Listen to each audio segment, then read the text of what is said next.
RTV6 is learning there was once an ordinance designed to help curb crime.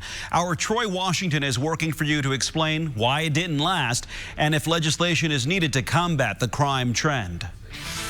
As flashing red and blue lights brighten neighborhoods overshadowed by constant crime, the mystery remains, how do we stop these murders from happening? We've got an epidemic in Indianapolis of gun violence, and the fact that we can't do anything to combat that makes no sense to me whatsoever. 25 murders already, and it's just the start of 2020.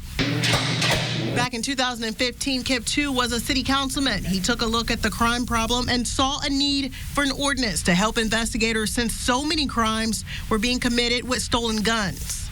It wasn't the answer to our gun violence by any stretch of the imagination, but it was definitely one more tool that they could use to help them in fighting crime, tracking guns, tracking what's going on in this community.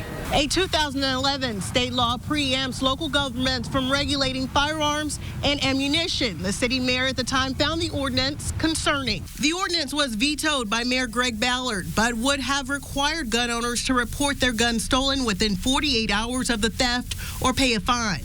I do not buy that any city ordinance or state law that would do anything to curb these criminals from doing criminal acts.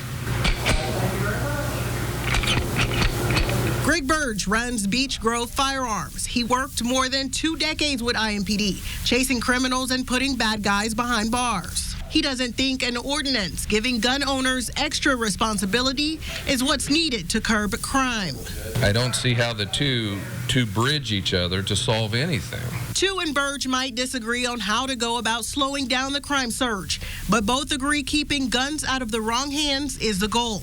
Two says it was never about regulating guns or violating a state law, but always about public safety.